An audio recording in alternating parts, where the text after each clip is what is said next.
इनके लबे रंगी की निछावर थी कि जिसने क़याम में सूरह फातिहा पढ़ने के बाद होता यह है कि बाज़ मरतबा सूरत मिलाना जो है आधी पढ़ने के बाद उसको आधी सूरत याद नहीं आती, तो ऐसी सूरत में क्या करना चाहिए।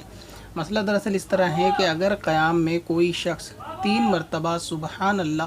कहने की मिक़दार अगर ख़ामोश खड़ा रहा या फिर वो सोचता रहा कि सूरह फातिहा के बाद कौन सी सूरत पढ़नी है, तो ऐसी सूरत में ये तर्क वाजिब होगा। लिहाजा इतनी देर ताख़ीर जो है वो नहीं करनी चाहिए। हाँ, इसमें गुंजाइश इतनी रहती है कि अगर किसी शख्स ने कोई सूरत शुरू कर दी और उसको आगे की सूरत उसकी अगली लाइन याद नहीं आ रही और वो उसको पीछे से बार बार रिपीट करता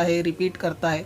और याद करने की कोशिश करता है मगर उसको याद नहीं आती, तो ऐसी सूरत में उसकी नमाज़ जो है वो हो जाएगी, जबकि ये इतनी देर सोचने में या ख़ामोशी में इसने वक्त ना गुजारा हो। मसलन ये है कि किसी ने सूरह फातिहा मुकम्मल करी, अब उसने सूरह इखलास पढ़ना शुरू कर दी, अब ये कुल हु अल्लाहु अहद के बाद इसको आगे की लाइन याद नहीं आ रही, तो ये इसको बार बार रिपीट कर सकता है, कुल हु अल्लाहु अहद, कुल हु अल्लाहु अहद। फिर इसको आगे बढ़ता है, इसको याद नहीं आती, इसे फिर पीछे जाता है, कुल हु अल्लाहु अहद अल्लाहु समद।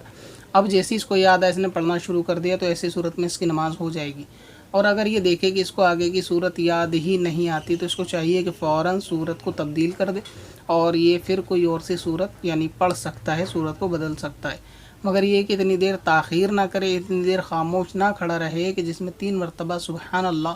की मिक़दार इसका वक्त गुज़र जाए। अगर ऐसा होगा तो फिर सजदा सहव लाजिम आएगा।